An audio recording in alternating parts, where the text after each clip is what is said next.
like to call the work session to order for December 11th, 2023. City Clerk, please read the roll call. Let the record reflect that all members are present.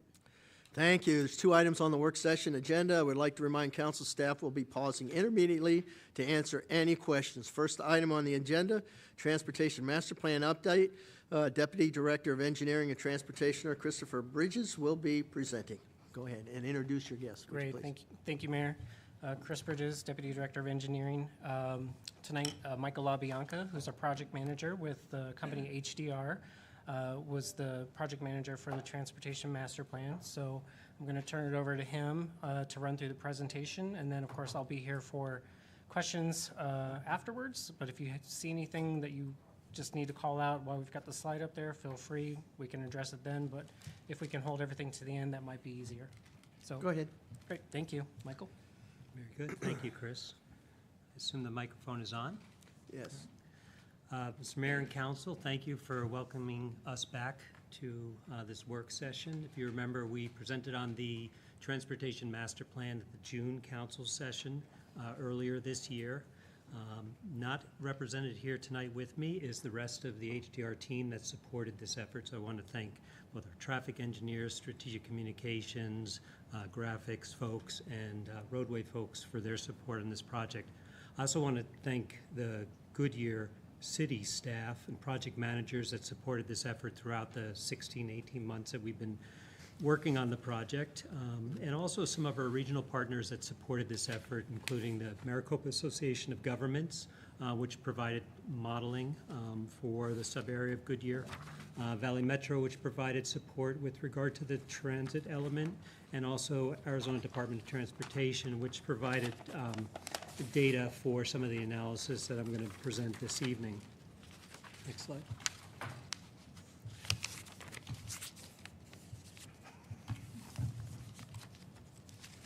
It's not advancing. Nope. It's because it's not on. There we go. Okay, great. Thank you, Chris. So quick overview of the project. This is a long-range plan. So we had a planning horizon of 2045. So we looked out at projections out to 2045. But the focus was really on the short term, and that is the next 5 years. The last update to the transportation plan was conducted in 2014. And in our opinion, and I think in the opinion of the city, it probably needs to be revisited more frequently than every 10 years. And a large part of that has to do with the growth that the city is experiencing. So only since 2010, there's been a 40% increase in population. And as we looked out towards that planning horizon of 2045, we see that the population of Goodyear is actually anticipated to double from today's population of about 106 to over 214,000. And another important factor with regard to that growth is where it's occurring. So while a lot of the northern part of the city is built out to a degree, there's still a lot of development potential on the 303 corridor and Bullard corridor, as well as some of the residential developments. But about 20% of the population today is south of the Gila River. And by 2045, it's anticipated that 40% of the city's population will be south of the Gila River. So a lot of planning goes into how do we address those future needs. In addition, I just want to mention the employment uses that have been growing in the community, both in the Loop 303 and the Bullard corridor, as well as the MC 85 corridor. And so mitigating some of those impacts is an important part of those short-term recommendations that we'll be making with the plan. There was also a lot of coordination with the general plan. I understand that the council's adopted that recently, as well as the Parks and Rec plan. So we met with the general plan committee in December of 2022 and talked about the transportation plan. We participated in the open houses in June of this year with the general plan, and the goals and objectives that are identified in the transportation plan are consistent with those goals and objectives that are identified in the general plan. Slide.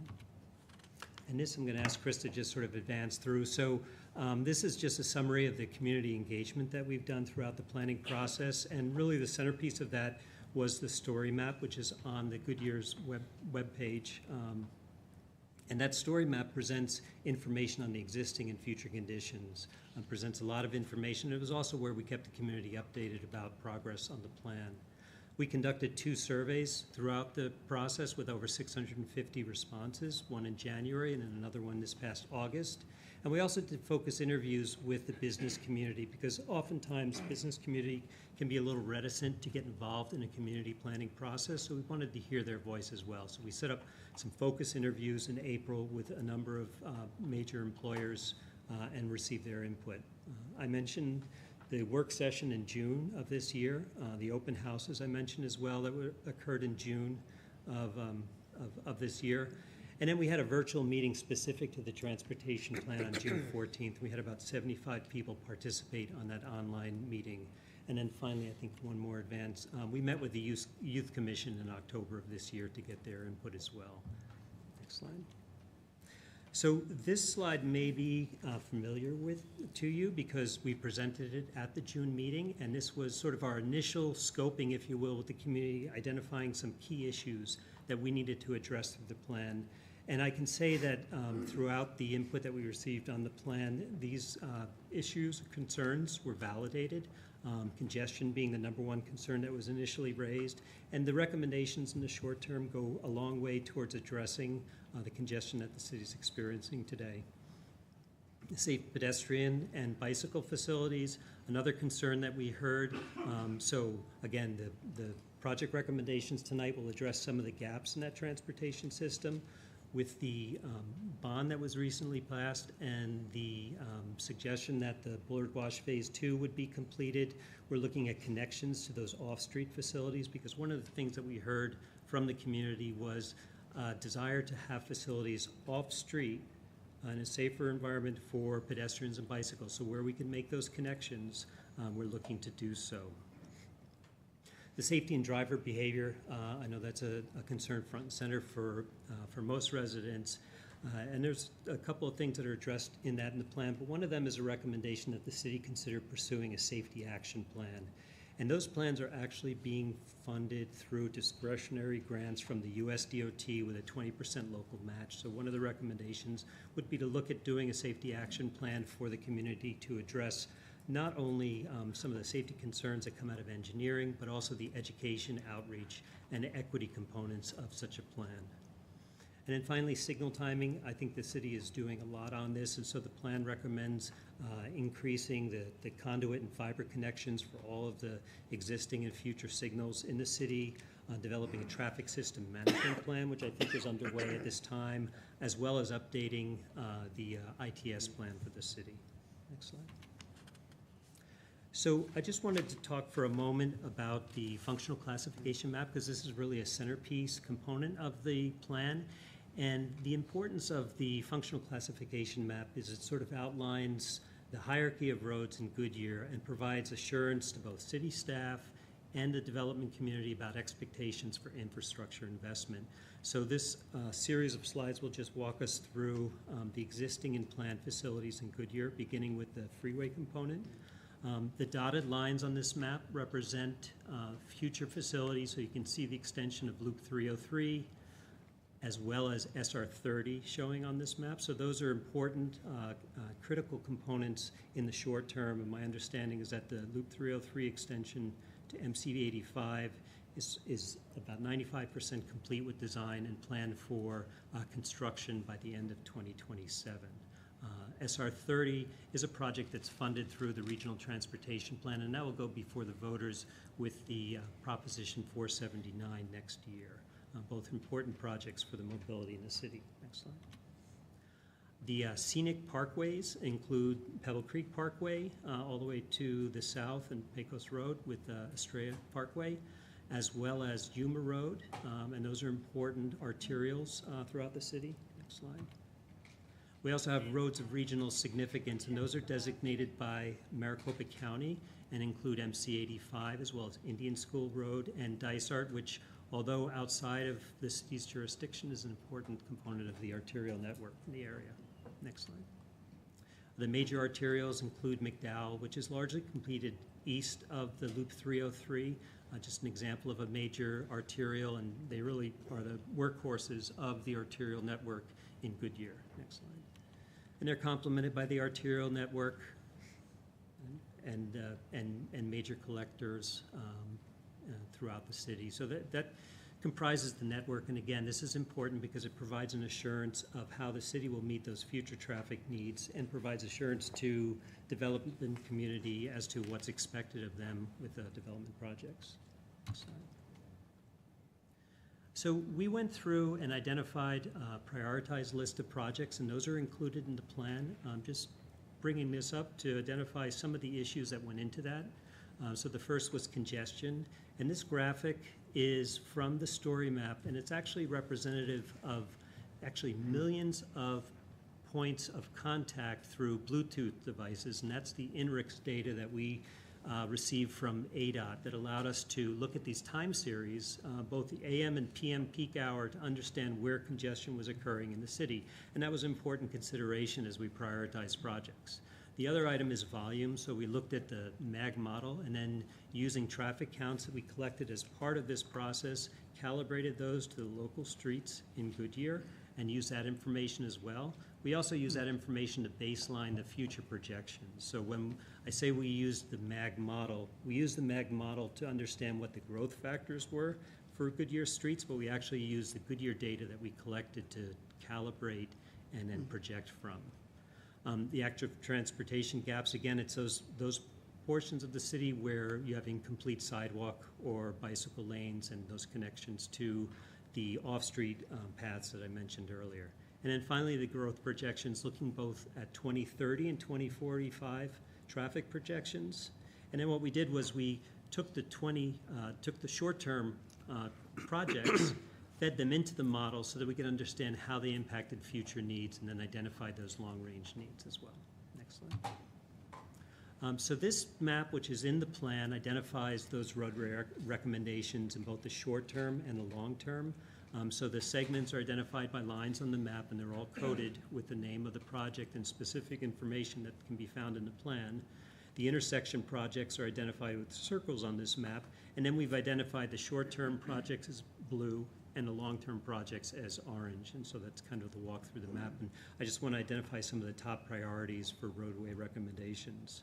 The first being Yuma Road, or rather Cotton Lane, and so the first project on this list is actually an interim project that the city has completed since we began the project, which is improvements north of Yuma Road to do some temporary widening in advance of the Cotton Lane project. And so the Loop 303, which is underway, as I mentioned, will address that Segment 2 project that's identified here.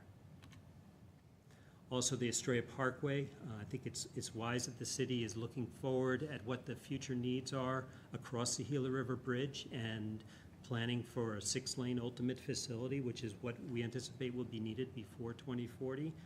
But in the interim, that's recommended for improvement to at least 2 lanes in each direction, as well as the improvements to Estrella Parkway to the north. Next project is Yuma Road, and that's a project just east of the 303, which would identify both widening and an intersection improvement on Yuma Road by Canyon Trails. Next slide. And then Camelback Road, another project that is being advanced through design by the city now, and this was a recommendation that the city look at accommodating 2 lanes in each direction for this arterial street to accommodate what's happening to the east in Litchfield Park with the limited 4-lane facility, and then to the west to 303, so connecting that through. Again, another one of the priorities due to current congestion. And then finally, Indian School Road, and this is a series of 3 projects that have been identified that I understand the city is also advancing through planning at this time. So those are some of the top 5 roadway recommendations from the plan. In terms of transit recommendations, for the fixed route, we looked at Route 3 and 17 and extending service hours on the weekends to accommodate Valley Metro's transit service performance measures, which is an expectation of Valley Metro for funding. A lot of the funding that would be required for those improvements would come through neighboring jurisdictions, so it's a matter of continuing to work with those jurisdictions to advocate for those service improvements.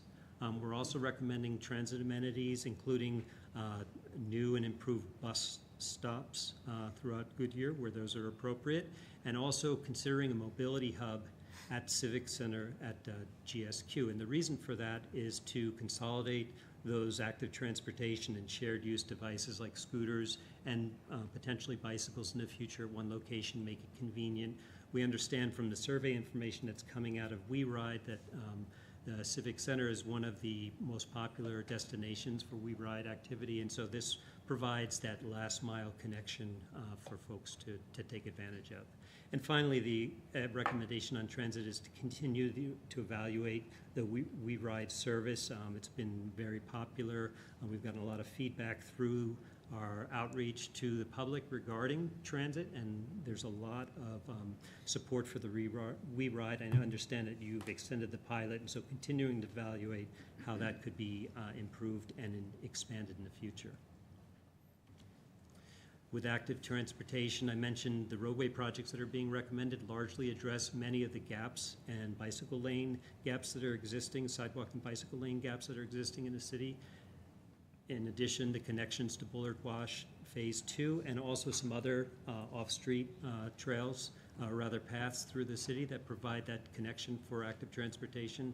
And finally, the item I mentioned on the transit, which is a mobility hub at Goodyear Civic Square. So that is the end of our formal presentation. Be happy to answer questions. We are currently receiving comments from the public on the plan and expect to collect those through December 14th. And our hope is that you'll revisit this item for adoption at the December 18th council meeting. Thank you. Okay, thank you. Who wants to talk first up? Go ahead.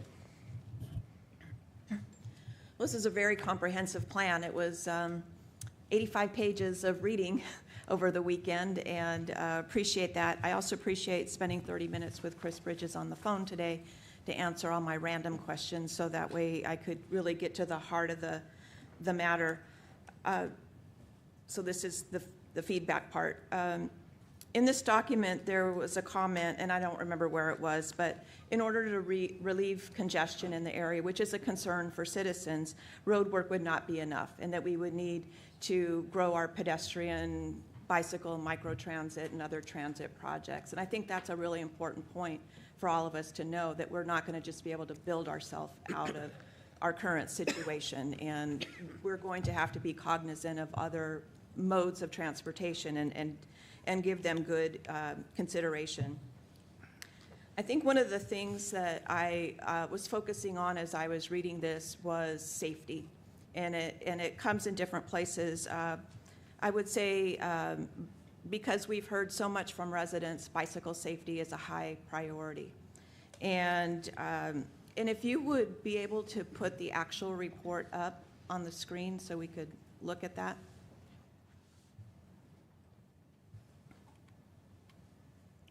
Can we do that? Is that possible? We'll work on it. Okay, you'll work on it. Thank you. Well, I want to thank you for engaging our residents and other stakeholders, because they definitely have a vested interest in what we're deciding and the things that we talked about. Bicycle safety has definitely been a big issue, and one of the things that were addressed was the standardization of lanes, which I think is really important. Chris and I had talked about that a while back.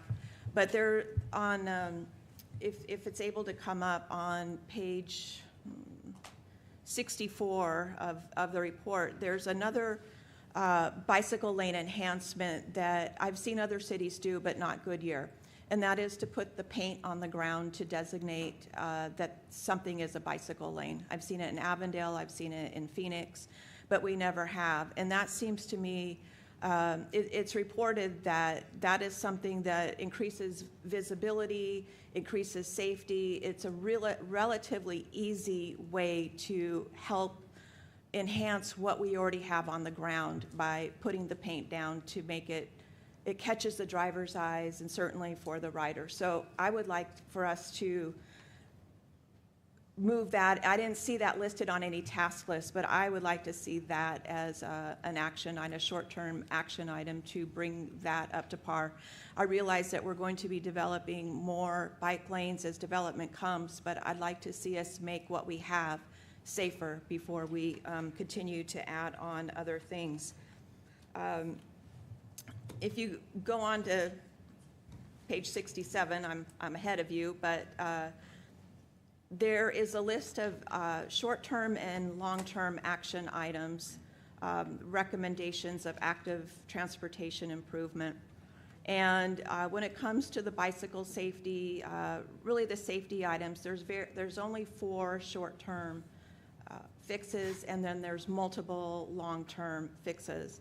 And I feel like we need to put higher priority on some of the safety items and move them to short-term. One item in specific, well, I should say one area in specific in this, there are 2 lighting systems listed. One is called HAWK. I don't know what it stands for.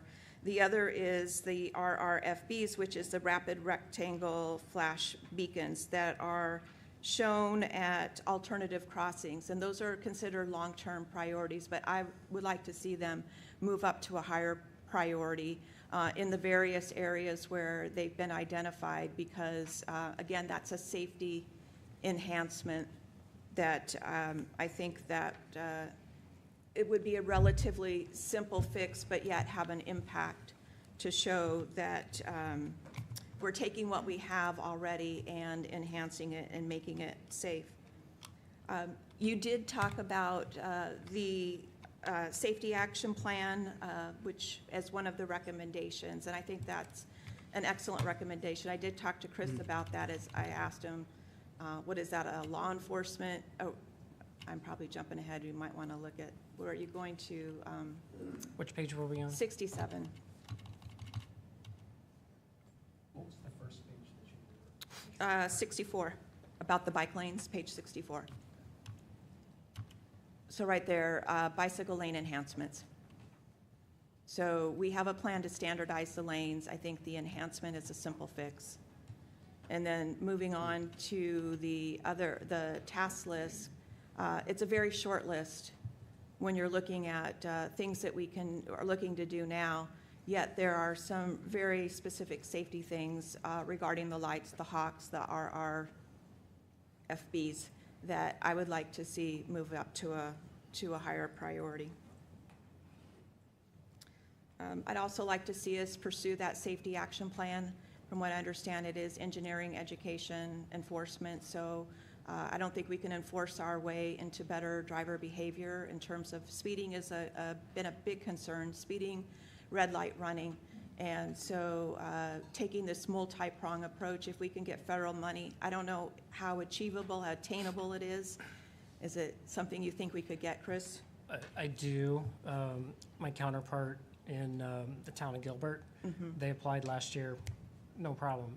When you're trying to do the plan, they want to make sure that you have the ability to get it done. It's a high priority of Federal Highway Administration, US DOT, and of ADOT, and obviously for us too. So Okay. I would feel pretty confident in that. That cycle, I believe, comes up, this spring. So we can for sure go down that path. I would feel fairly confident, especially because this master plan makes that recommendation and has some key information in it now that's high level, but it would help build our case for that application. So I would feel pretty good about it. All right, well, then I think that would be a great idea for us to pursue. And then my last comment, it's on another topic, but if we can go to page 59 of this report. And I know it takes a while to scroll through. And maybe this is something that Bill can speak on, but the short-term transit recommendations, it has recommendations for fixed route improvements, and then certainly microtransit and facilities. And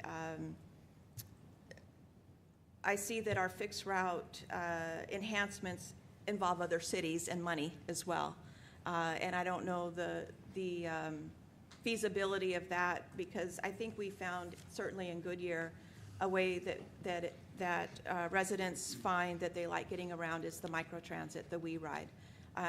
I would personally like to see us invest more in that, but I don't know if there's certain requirements that we have to do with the fixed route, but I definitely think microtransit's the way to go. With this comprehensive report, there's 100 threads you can pick, and those are the threads that I chose to cover tonight. Great, thank you. You done? Yes. You're good. Go ahead, Councilmember Hampton. Yeah, I appreciate it as well. Yeah, very comprehensive plan also, and I want to highlight pretty much what she talked about a little bit as well, the bike lane. I appreciate the enhancements on the bike lanes. I think that's to be really good for us. I'd like to see a continuous amount of bike lanes that are safe for people, for riders to ride safely. And the enhancements, I saw we're kind of standardizing how wide those lanes are depending on the size of the speed of the road and different criteria. So having that safe is great. The Hawks, I think that's good too.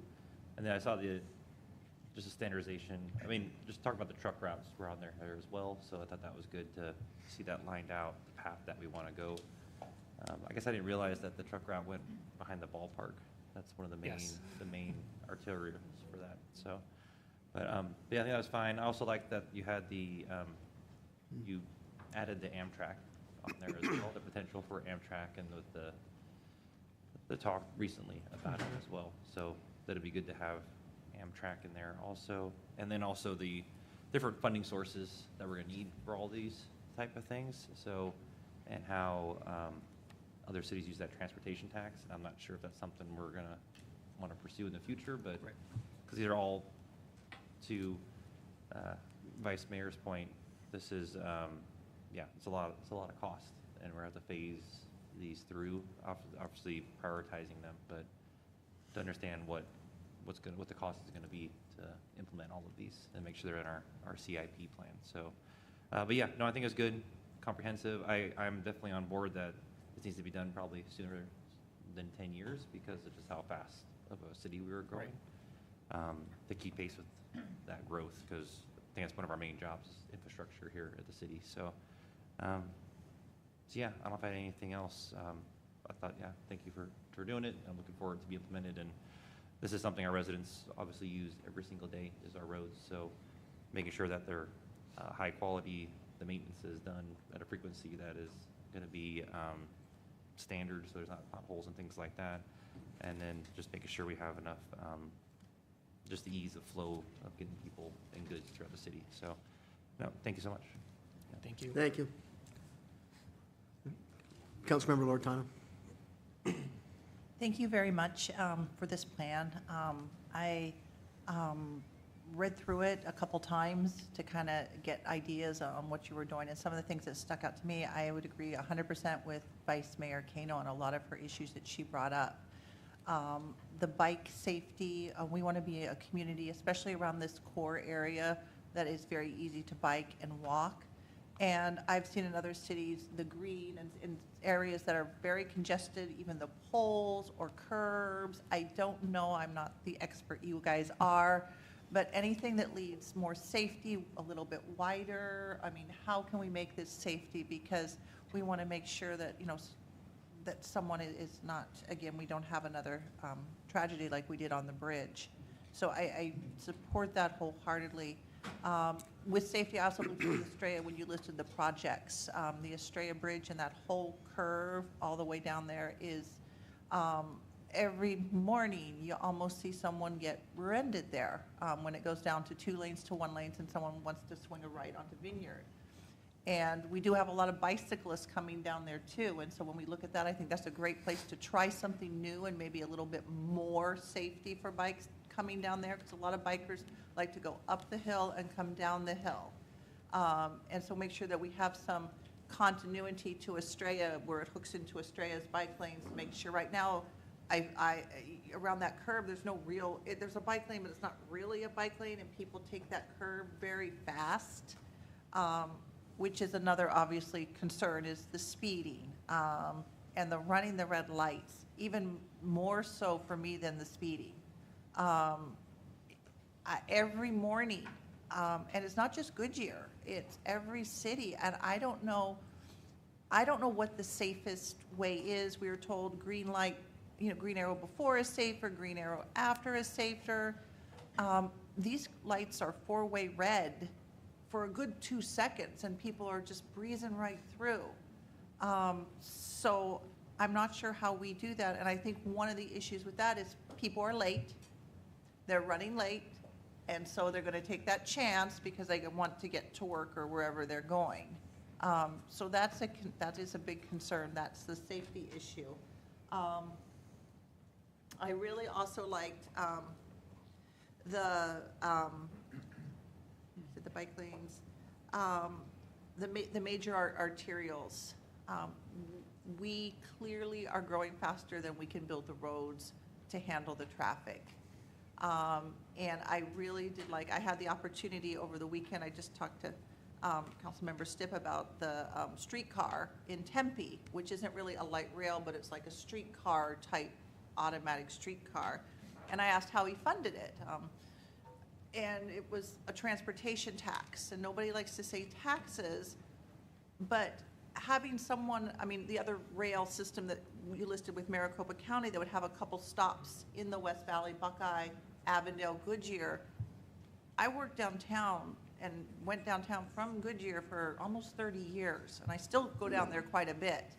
And I have seen the traffic get worse and worse and worse. By the time you build State Route 30, it's not going to help. We need to think, I think the Vice Mayor was correct, we need to look at all, we're not going to build our way out of this. So we can say State Route 30 is coming, yes, yes, but we've got to think of other plans. And I like the fact we have other plans, and we're going to look at those. We Ride's great for local, but according to some of those maps you have, we still have a lot of people who work in the central corridor of the valley and are still going down there to, you know, Phoenix, Scottsdale area on a daily basis. And it'd be great, you know, because I remember when the light rail came, the light rail, they posted something in the city of Phoenix that in 2024, I believe it was, light rail was supposed to come to the park and ride at 75th Avenue. And I was like, oh, I could be almost retired by then. You know, and it's still nothing in the West Valley. So I would love to see that. I am a big fan of the We Ride. I know we have to take kind of baby steps on that as well to get that there. So I am very much in support of all the work you've done in the plan. I think it's great. There's obviously, I have a lot of the same concerns the citizens do because we all drive on the same streets as everybody else. And we see what's there and we hear from people. Also, when we're talking about safety, I know we've had this conversation with the left turn lanes. You explained to me how if you have like a little gore point between it, it makes it a safer left turn.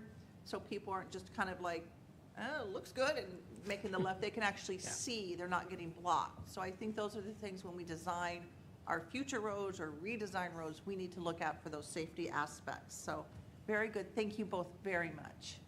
And I would support at some point we need to look, I think, what other cities do for our transportation, what they've done in the past, what they get for it, kind of like see what's going on with that around the valley, kind of compare to see what we could do. And I'm sure the expert was going to have a little help in there. Yep. Go ahead, Councilmember Stipp. Well, Chris has the official guru status, so. Oh, thank you, sir. You know, if I wasn't the other side of the coin, I would not be living up to my reputation. So let me just kind of put some of this in perspective. I'll start where Sherry ended. I think it would be very helpful if we, before next Monday when we see this, if we get a list of the valley cities, their transportation tax, what they're using them for, how much they are. I think that might be very informative. It's in the report. Is it? Yeah. Yeah, I didn't thumb through it, but if it's in there, Yeah. perfect. Maybe just find out where it is. But anyway, we talk about Route 3, Route 17, 562, light rail, 75th Avenue. Those are all regionally funded aspects of public transit. And we can't influence that at all. So we can say we want light rail to come to 75th Avenue. We can, and it is part of the future planning. But we can want that all day long. But if Prop 479 doesn't pass, we're not getting any of it. Matter of fact, those 3 routes on this fixed route are going to go away.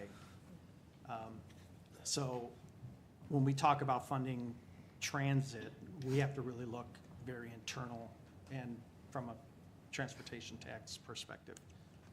So having said that, we talk about the bike lanes, and I absolutely agree we have got to do something to make riding a bike safer.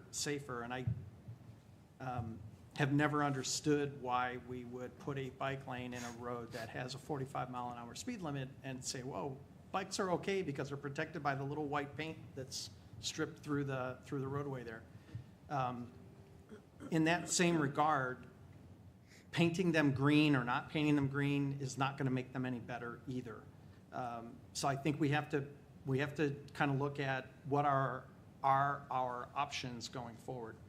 We could spend $1 million on paint and pylons that are, glued or drilled into the paint. We could do that and put all that stuff up in our bike lanes and make zero impact on the safety of the people riding their bike on there.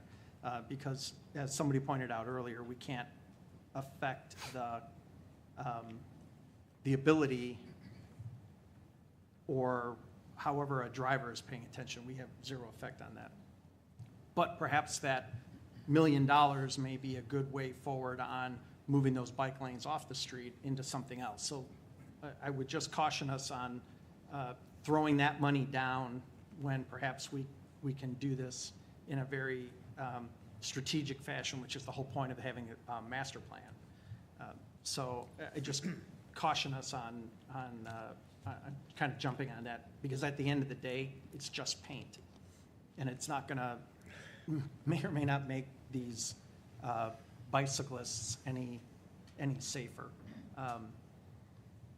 It is, when we talk about this 10 years ago, and I had to go back to, I was still sitting here a couple of years in, and I think at the time we were more focused on pavement longevity, the pavement, how do we preserve the pavement, and we did a great job of coming back from pretty low pavement condition numbers to a pretty decent standard. Waiting another 10 years does not make any sense whatsoever. So I think taking this in the small chunks, what can we do in the next 5 years? What can we do to improve things? Looking at the systems that were put in place previously, I keep thinking about McDowell with the gigantic median that was designed to be cut back and a 3rd lane added. Those are the kinds of things that can start moving some traffic through. Pebble Creek Parkway is another one. It is 3 lanes south of Virginia, but there is more than enough traffic going north of Virginia that perhaps that 3rd lane is now necessary. And I have crabbed about, to Sherry's point, about the traffic lights and the timing and all the rest of that. I don't think people are necessarily late. I think they're sick and tired of going from one red light to another red light to another red light, and when they pull up and it's kind of yellow and it's kind of red, they're going for it. As a matter of fact, my brother who just moved here from Chicago in March, his wife said to me, not last week, the week before, well, your brother's officially turned into a Goodyear driver. He went through 3 yellow lights this week. So, and he's an older driver. So if he's getting to that point, I can only imagine what somebody in their 30s is feeling. So I appreciate the report. I'm glad we got an opportunity to look at it and talk through it. I look forward to it being the guide for us going forward as we plan future CIP projects, figure out how this all is going to work and what we're able to do with it. Go ahead. I'm with Bill on the yellow and red light whole thing. However, I am about following the law. And so I'm hoping, because I've seen a couple of people almost get in major accidents in major intersections that I've been sitting at, and I'm just going, thinking, oh my God, because they went through a red light. This is where I'm hoping we have so much of this going on right now that we will bring our new chief, Art, in on this, and that he will be involved in all of this so that he can start bringing in certain law enforcement issues to this and have people sitting, maybe if that's what we have to do at certain intersections, so that we understand why people think they can run a red light. Red light means stop. That's it. So, you know, yellow light is kind of up to you, caution, whatever, but red light means stop, and that means stop. So we don't have accidents for no reason and people being killed in this town. We don't want that. And it's becoming more and more and more. And so I think we really do have to narrow down on that. Wally? Thank you. Thank you very much. Chris and everybody that did the report, I'm interested in your observations. However, I don't always agree with all of them, but I feel like some of our roadways are not wide enough for bike lanes, but yet we're putting bike lanes in there. And I think we need to be aware that when we do build roadways, we need to make it wide enough to accommodate the bikes. And I agree with Bill, if we can move them off the road and up to the side, even with a designated lane with those pollards, what do you call them? Yeah, there, but they're way away from the roadway. They would be safer for them. A lot of folks like to bicycle up to Estrella, and that's part of the bike club's path. And it's very dangerous going up the hill to Estrella because even though there might be a bike lane, there's really not a bike lane when everybody's racing up the hill. So it would be nice if we could work on that. There are grants available to do bike lanes. There are grants available to widen your roads. There are grants that are available through the Department of Transportation right now that I believe we would be eligible for. And some of them are the same ones that I talked about 2 years ago, that the money wasn't spent. It is there. We just need to write the grant the right way. I don't know who does our grants, but I think we need to work on that. What is the designation of Litchfield Road? Is it an arterial or not? Litchfield Road, excuse me, is a major arterial? It's a major what? Major arterial. Major arterial. And what is the designation for a major arterial? What does that mean? It's usually, it's 6 lanes of travel, 3 in each direction. For us, But we have a two median. between us and Litchfield Road. I mean, us and Litchfield Park. We have 2 on each side, so we have 4. Well, once you And get, we're 40 miles an hour, and they Right. nailed it down to 35 because they own that land. north of Indian School, Yeah. correct, So yes. how did they do that? So their standards may be different than our standards. And we go to Camelback, though. Right, so we have Camelback 2, which in certain, west of the 303 is a major arterial because we've got more truck-type traffic over there. East of the 303, not so much. Yeah. So 4 lanes is okay, and based on the projected traffic, that's fine. It still can be a major arterial at some point in time. Different hurdles for different reasons Yeah. with jurisdictional boundaries is really kind of holding that there. But if you look at Camelback all the way through the valley, it's largely a 4-lane road. Of course it is, because it goes all the way Indian into School, Scottsdale. right, And and- then some. right, and the reason, the one map that Michael showed about Indian School being a regional significant route, it's because that's a 6-lane road through Right. the majority of the valley. Right. uh-huh. So that regional connectivity is important, but each individual city could, they don't have to say, oh, well, because we said it's 6 lanes, it's got to be 6 lanes. If they want it to be 4, they can make it 4. So there's no uniformity then? Right, there's a general Okay. guide. Some folks feel good. I can tell you, like in the town of Prescott Valley, every street in town of Prescott Valley is 25 miles an hour except for Okay. 2. All right. And does MAG have anything to do with our funding and how we plan our roads? Or are we on our own to do what we think we need for our city? So MAG will look at a larger regional aspect, so like SR 303 and 30, and maybe looking at a larger arterial down the line, which was done in Prop 400. But this level is on It's us. all ours, Yeah, right. because it's much more detailed. Even though this is still high level, this is still a very Yeah. detailed plan. Okay. I know State Route 30 is not going to relieve us at all. We've waited too long to build it, number one, and I don't see any relief in sight for us moving people any better than what we're doing. We're just going to have to try to move them safer. I agree that we the We Ride program absolutely needs to expand, and it should expand all over Goodyear, and I don't know how we fund it, but we need to put our heads together and come up with it and get out of the Avondale part if that's holding us down so that we can have our own route, and then do it just in Goodyear, because Estrella wants it, Pebble Creek wants it, Palm Valley wants it, and we're very limited to where they can go. And some of the biggest complaints I have are the lack of transportation, the inability to come in from Camelback to get to Luke because they're coming in and it's just a mess. And then going from north to south, and they start at MC 85 and going up Blissville Road all the way to Grand. And it's just not a thoroughfare. And there's no other way to do it unless you go to Dysart. And Dysart's very difficult sometimes with the amount of travel that they have. Right. So, and then I know we can't sometimes afford better bus service, and I don't know how much the demand is to go to downtown Phoenix. I'm hoping that we have enough job opportunities in our city and in the West Valley that they're not having to go downtown.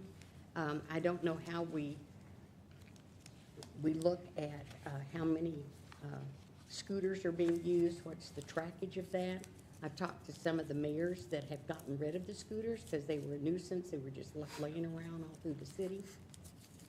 I don't know how we monitor that, if we even do. And that's about it. Okay. We do, just real quick on the scooters, we do monitor that. Christine helps us with that, so we do How do make you sure. monitor it? Well, we're in constant communication with the company that puts them out there, Bird. And there's a dashboard that we can check. We can touch base with them, but it's GPS. They know where these things are. So when we if- see them just laying on the side of the road, is there a number we can call? Because we know they don't belong there. I'll check with Christine how we can do that more efficiently, but they're supposed to go out and make sure that they're redistributing the scooters in a logical manner and that they're not just laying out there on the side of the road for a week or two. Okay. They're supposed to move those things. I know when I'm walking, I pick them up anyways, You but do, you pick them up Yeah. because they're just everywhere. Yeah. So do you know how many we have? not off the top of my head, but we can Okay, get, and we don't know how often they're used. Is there some way you can get that information? We do to have us? that 'Cause we need to information. evaluate if we want to even keep that program. It's okay for the city employees to run around on them between, remember how they used to do it between when we were in the old place, we weren't here, and that was perfect for them. But I don't know how it works here. I don't know how it's working in the apartments, but they are ending up where they don't belong. okay. We do have access to that data and we can share that. Okay, great. Thank you very much. You're welcome. Sure. Bill? Wally, I know we do have a number of scooter commuters that are using it to go from the bus line to their place of employment, and then from their place of employment back to the bus line, so.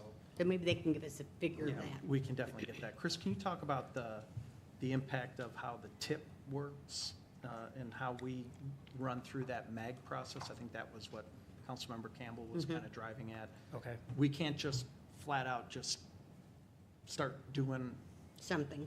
something. There is a MAG influence, and you kind of Correct. glossed over that like, oh no, we can do whatever we want, but we really can't do whatever we want. So can you talk just a little bit about how the Right. tip works? So MAG being our Regional Transportation Authority, all of our projects do have to go through the Transportation Improvement Program process. Basically, if we're making some logical sense, and we submit that to MAG, it does get approved by Regional Council. So our projects do go through a MAG project so that we can demonstrate to Federal Highways and USDOT that, yeah, we're coordinating our process. And here are the projects we're working on, and this is the benefit you're gonna see from point A to point B. So we do coordinate with them. Largely, they're not planning, hey, are you gonna widen Indian School Road? We would plan, we need to widen Indian School Road, and then work with them. And if we're lucky and Prop 479 passes, there's an arterial segment to that. And we can get some regional funding to help build those particular segments working through MAG. So having our projects in the regional tip is something that we do today, and everybody does, and that's part of MAG. So it is included in a regional perspective, but the planning concept comes from us, but then we do work with MAG ongoing. Does that make sense? So they could say no? And They Theoretically. could in theory, but they don't. Yeah, I just want to make sure that MAG isn't comparing us and our traffic to the East Valley, you know, because they're so established and they have all those wonderful 18 rows of cars and this, that, that we don't have. And Right. I just want to make sure that they're not trying to get us to emulate what's going on in Mesa and Chandler and all those East Valley cities, because we're so different and our transportation needs are different. Because we don't have the availability that they have, light rail, that they have buses. Your microphone's not on. They have all this other stuff that we don't. Still not have, on. so. That's it. We watch MAG. Yeah, and is MAG the one that tells us how long our lights have to be? No. Good, because they're too long. So the other component of this that we never talk about goes back to the widening of I-10 almost 20 years ago, and it was the deal that Jim Kavanaugh made with everybody else, which was fund the widening of I-10, and we won't ask for any regional money to do our roadway network. So, That was then. correct, but that was in the context of Prop 400 and the lifetime of Prop 400, et cetera. So for the last 20 years, we have not been getting any regional money for any of our regional roads because we wanted to accelerate I-10 widening. And it was a dance with the devil kind of scenario. And we have paid the price for the former mayor's decision and his actions in the early 2000s. We're still reaping the benefits of that today. And I think we forget about that when we have our I conversations did about how forget we're about funding that, it. yeah. I remember it well. Now, can we be sure that the new extension doesn't have that language in there? Because we can't keep being penalized for the rest of our life because of a decision that was made Right. recklessly. All of the money that we are getting, Goodyear, if you know, no community in and of itself is getting its own pot of money. But you kind of look at it and go, oh, it seems to be a balance. All of our money is going in SR 30. So Oh. that is primarily where it's all going to go. And that's not really going to help our city. It's not going to move our residents any better. It's going to help the people in the East Valley get over, but not our people. So we got to think about this one. Yeah, there's a few arterials that are in there, but they're not to the degree that we would probably expect to see if we were in the East Valley, because again, we're 20 years behind in our life. We're the youngsters and they're more developed, so they've kind of moved forward through that. So I think when we talk about the master plan, we should be focusing really on the roads within the city that are moving our residents up north and south and east and west. What can we do to maximize them the safest way possible with, and stop worrying about what's happening regionally. And I think we look at that and what's our total number dollars of street improvements when you looked at it? In this plan? Yeah, Do you remember what it is? just roughly. Just in the short term, over 300 million. Yeah, it's $300 million worth of road improvements. You can't, I'm looking at Jared, you could strategically plan that all day long, but he's reaching in his pocket, he's got it right there.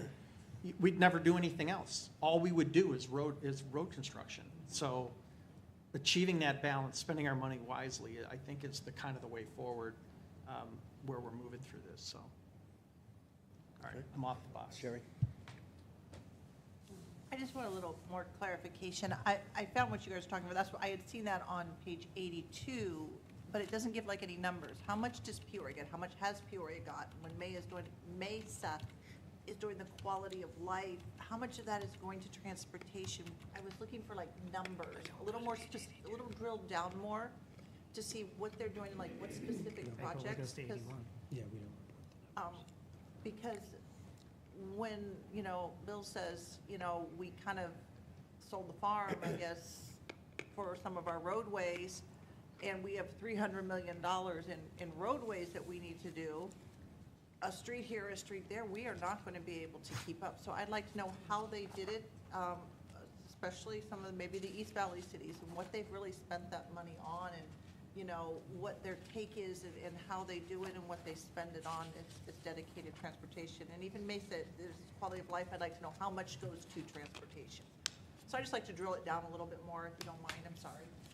Yeah, and I can spend some time on that.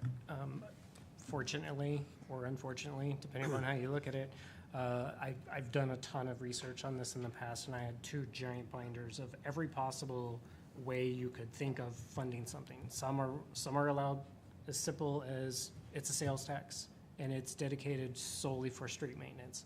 Some are, it's a sales tax for streets, period. Some rely on federal, some rely on local, regional, or a combination thereof. Some things like tax increment financing, not allowed in Arizona. So there's a bunch of different ways you can do it, but what's allowed in the state, what is something that we're willing to support as a city to be able to move forward? Where we're now is we're okay, and I know $300 million sounds like, wow, that's crazy, we'll never overcome it, but that's what this plan is for.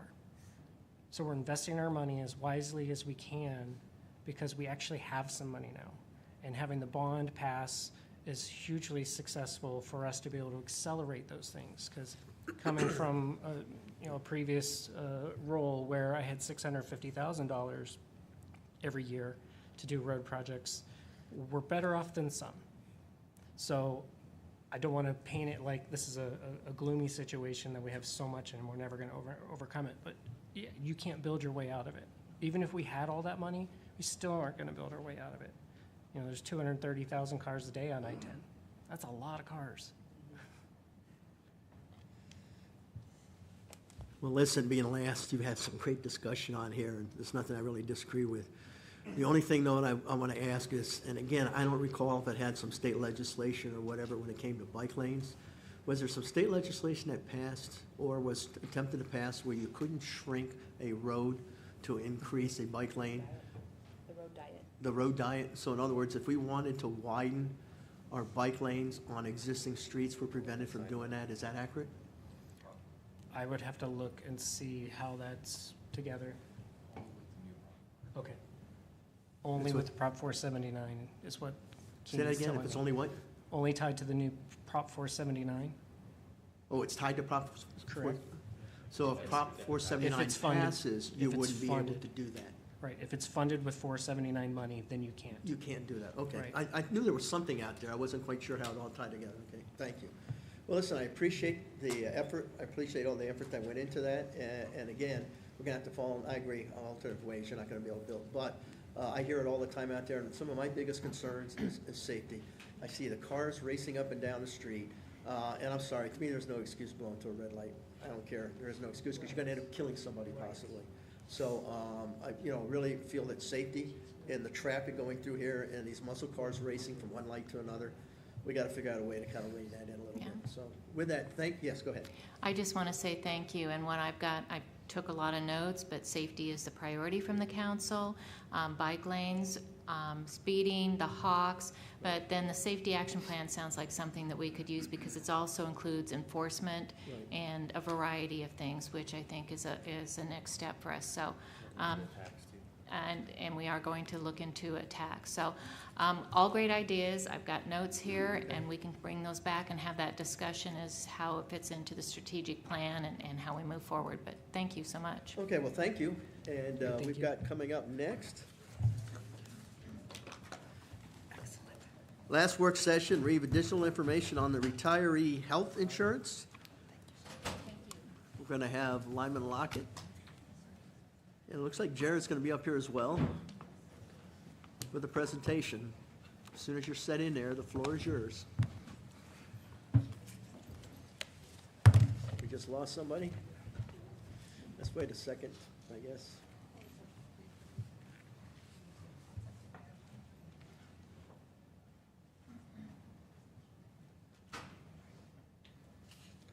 If it's the restroom, we can always yeah. type it in. Let's hope so. I'll call. comments when it comes back. I appreciate the discussion and the.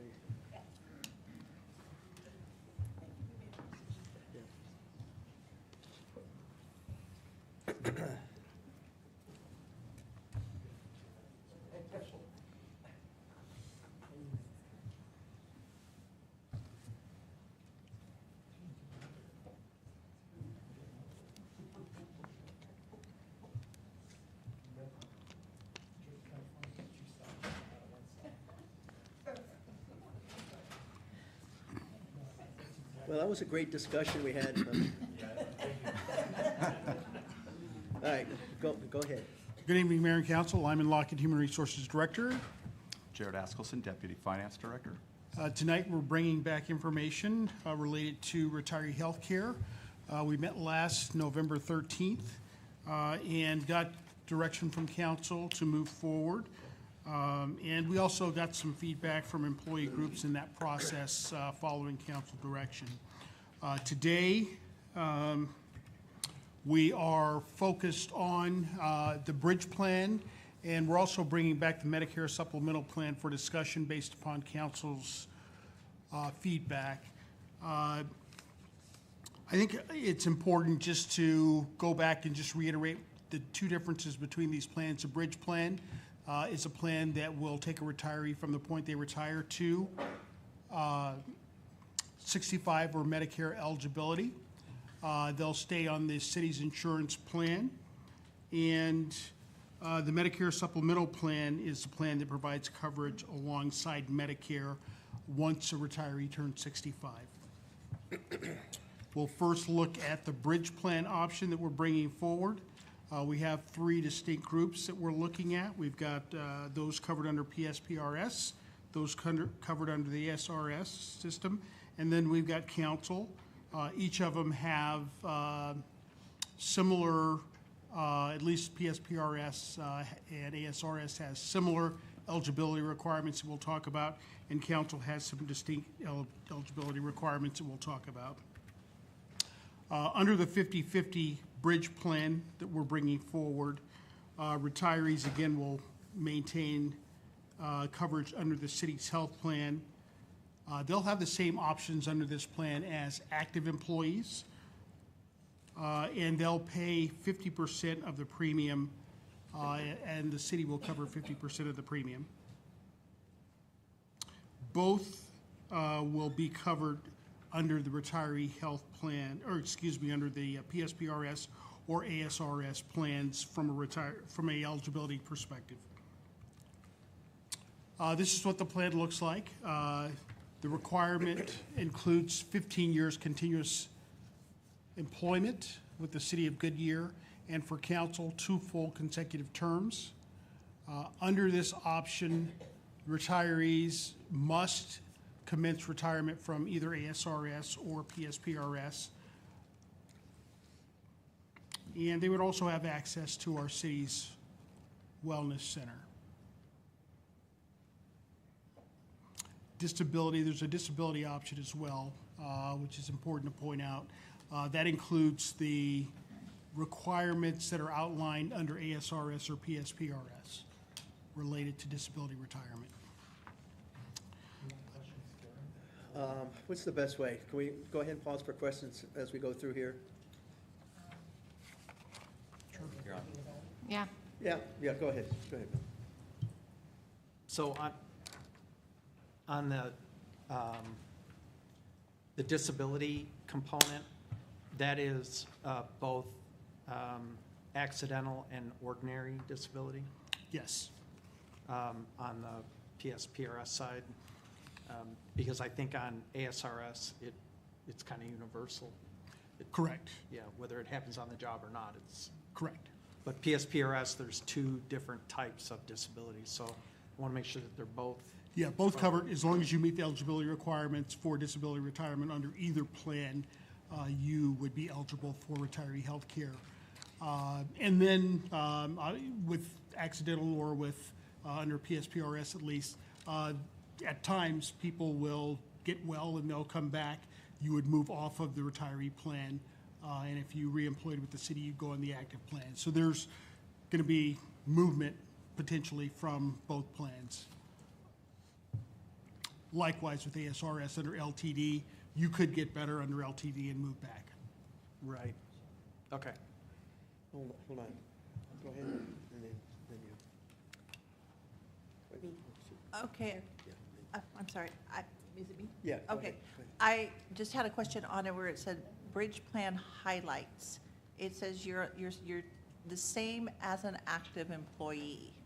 So if we have people that are on with a spouse and the spouse, I don't want to say usually the husband's older, but usually the husband's like older, let's say the husband works here, he retires, he carries his spouse who's maybe 2 years younger than him, but he transitions to Medicare, but if he was still working here, he could keep her on the plan until she went to Medicare as long as he was still working. So will there be a provision or a way if it's like a member and their spouse to stay on the plan? Otherwise, you've got kind of a donut hole that you're creating for spouses.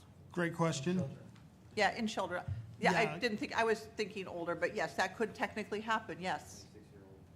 Yeah. Yeah, that is true. Or they can stay covered till 26, so if you,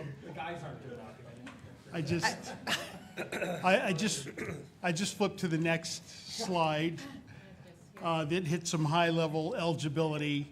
So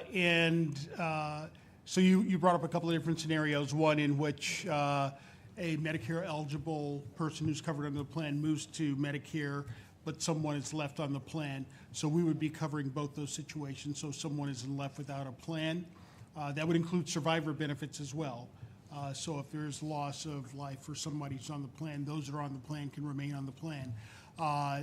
At the bottom there is a critical point, is once you opt out of the plan, you can't come back in. So that's important. And then we also discuss children here. So children up to the age of 26 can remain on the plan. There's also a disability provision for those that are disabled to remain on the plan beyond 26. But children are covered up to the age of 26 on the plan if they're on the plan at the time that the retiree retires. So that's a critical point as well. You must be on the plan to be eligible at the time of retirement. Councilmember Gillis. Well, I think you just answered my question. So it is about spouse and family, not just or employee and family, not just employee and spouse. That is correct. So we'll cover employee only, we'll cover employee and spouse, or we'll cover employee and family. Okay, that was my So question. all, and I would add to that this is consistent with plans that we currently have for active employees, and we'll cover all of those groups. Vice Mayor. all right, clarification. You're saying that if an employee is on the plan with his family and he moves on to Medicare, his family can stay on the city plan? Yeah, they would be eligible to stay on the city plan if they're on the plan. So we're going to have those combinations of individuals who are covered, move to Medicare, and if there's an age differential. So if they separate from the city, their spouse and children stay on the plan? They retire? Yes, Really? yes, that would be. There's no link? That's The- really interesting. And the linkage, when they move off the plan, they'd be eligible for COBRA. Yes. If they're moving off the plan, but they would remain eligible. to For stay on the COBRA. plan. Yes. But a COBRA has a time limit. It does have a time limit. Okay, so it's not forever. It's It's not not forever. until the wife becomes Medicare eligible. It'll be the COBRA time. It would be the COBRA time. Okay.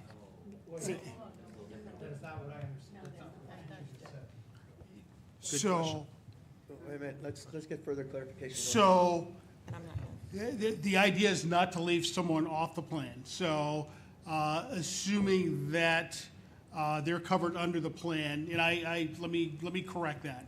They would be able to stay on the plan. So the retiree moves off the plan onto Medicare. They still have eligibility on the plan. They would remain on the plan. That doesn't sound right. So, Wait a minute, hold on, she's not finished yet. Go ahead. Go ahead. So this is similar to survivor benefits as well, where we're not going to just throw them off the plan. Okay, because usually when the employee leaves, the benefits stop with the, other than COBRA. So it feels like we're being exceptionally generous. And actuarially, this is how we've had it costed. So actuarially, the assumption is that when you're on the plan and you're meeting those age requirements, you're going to remain on the plan. So those things could be adjusted, but actuarially, that's how it's been costed. Okay. I don't feel like the answer's clear yet, but another question I have is the disability retirements approved by ASRS or PSPRS. And then under council, it's got a yes. What disability requirements do we have? So, You have scars, yes. so there will need to be additional information built into the plan document. How do we move someone who is disabled under a council situation who may not meet their full term into retiree health? We'll have to establish those guidelines. But Okay, there so would be you're making a disability benefit. provision for lifetime. Correct. To cover if there's a disability Okay, circumstance. all right, thank you. So, me? Yep. All right. Yeah, I was just gonna clarify that. So, someone gets to council, they're on 1 year, they get disabled, and you're gonna define what disabled is. It might match Arizona State Retirement System's definition of disabled, but you're still gonna figure that out. Correct. So someone could get disabled on council 1 year in, and then they're on it they could be on the rest till 65. Yeah, we would establish what those guidelines are and what the plan coverage would be, but we want to have a provision to cover disability under each of these three groups. Okay, and then to further drill into Vice Mayor's scenario, so someone retires at 60 years old, and then they have a spouse who's 20 years younger than them, and then they have kids too that are young, and then that person hits 65. So they retired. They're on this type of insurance, and then at 65, that primary city employee gets on Medicare, and you're saying that the spouse who might be 30 years old, that person's on until they hit 65, and then the kids go until they're 26. It has been costed that way. Okay, and then if a child is disabled at some point during that time, then they would be on it till they're 65? They would be on it if they're disabled until they're Medicare eligible. So assuming that if they're disabled and they're Medicare eligible, at any point if you're Medicare eligible, you're moving to Medicare Yeah, that would eligibility. cancel. Yeah, so if you get, depending on how the severity of the disability, you'd be on state aid, depending on where you're at. But I'm just trying to think worst case scenarios and trying to play out the scenario that Council Member Kano was saying. So it is more, to her point, more lucrative. Your whole entire family could continue. You could have been left the city for years, and then your family could another 30 plus years still be on that plan, eligible.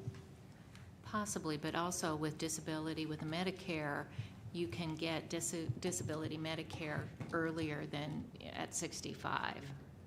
For disability, yeah. For But for like disability, a so young spouse. So if that's you marry the way it someone was who's, costed.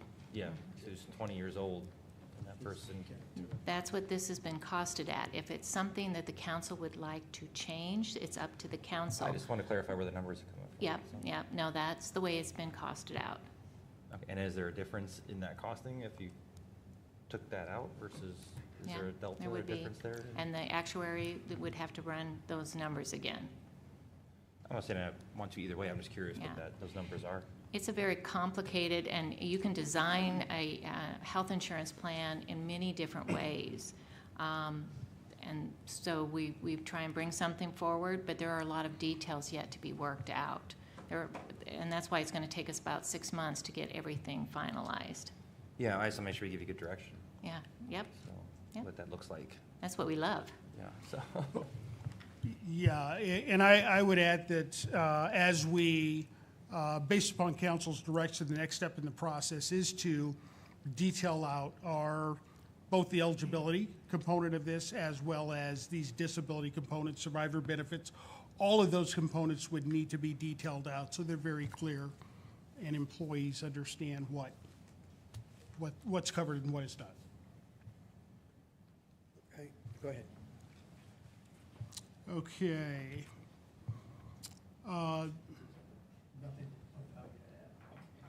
Moving on, so we provided premium equivalencies here. So this is the premium rates that would be paid for the plan. And you've got the annual as well as the monthly premiums at the 50/50. So the columns off to the right are the retiree cost. And then there is a comparison there to ASRS. These plans are different, so they're not the same plans, ASRS to our plans, but it does give you a comparison from our highest to our lowest. I just want to make sure I read that correctly. The PPO plan with, for single would be $1,400 a month. And the family single plus one is $2,800 a month. Am I reading that correctly there, ARS? That's Yes, comparison. that's correct. That's what this plan would be. That would be the ASRS cost, so our plan for our retirees would be, for monthly would be $373, and for a retiree only. For a retiree family plan, it would be $828 per month. Purple is the current, the blue is the proposed. Okay, I got you. I'm still not. So, if we, so Okay, this, the so, gray if- is the current. yes, right? so if we're looking at the HMO there, so retiree only, this is the full rate of the premium. This would be the retiree's cost here, 50% of it. 50%, right, $363 a month, or for the retiree and spouse, $858. And again, we're not showing all the components here. We also have retiree and family, retiree and child, and retiree and family. So Those are you're the breaks that we telling have. me that the PPO plan for the Arizona State Retirement System for a family with single plus one is $33,000 a year? Yes. Yep. How, I don't know, I'm just fathoming how come there's such a big difference between the two. I know this is a good plan, but that's a huge difference. No, I mean, I'm talking about what we're paying.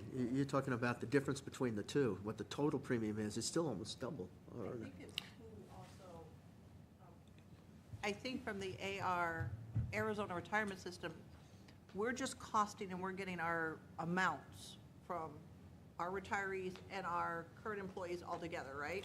Yeah, That's these our are- bucket.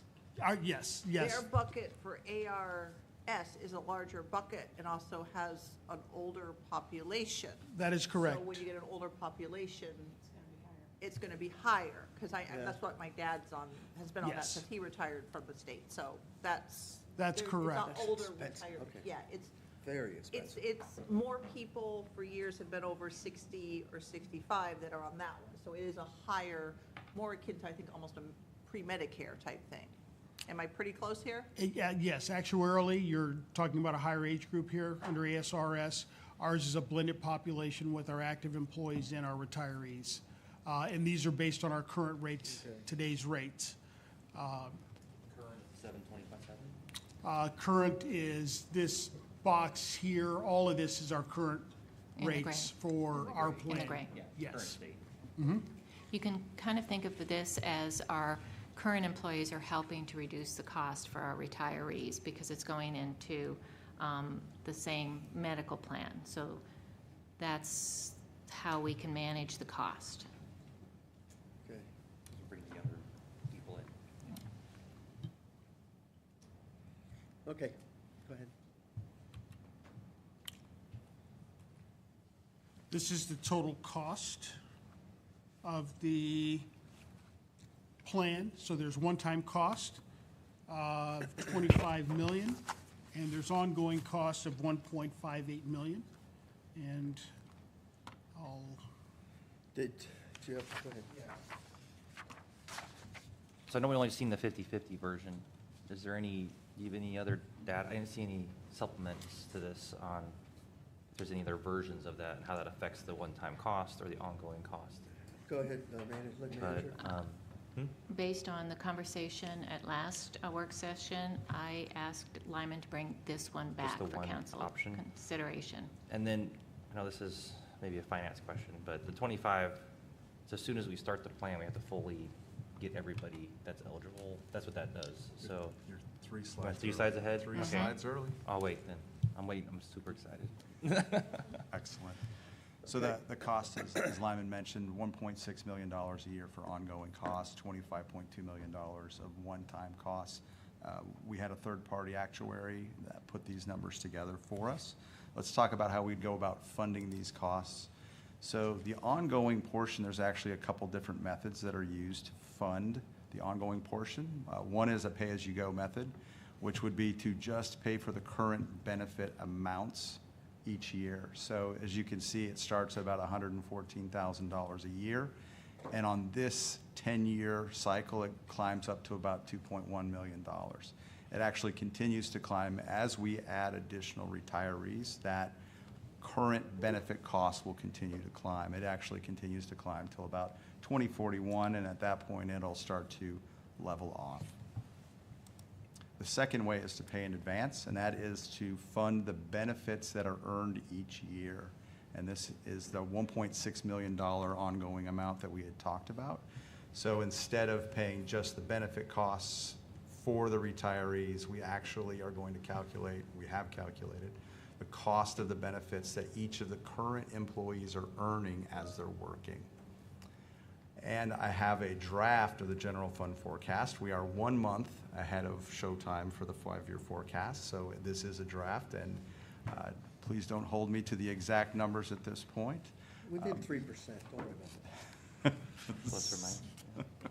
So on the graph, you see that our sources come in the blue line at about $193 million for 25. That's what our estimate is right now. It'll change a little bit by the time we meet with you in a month.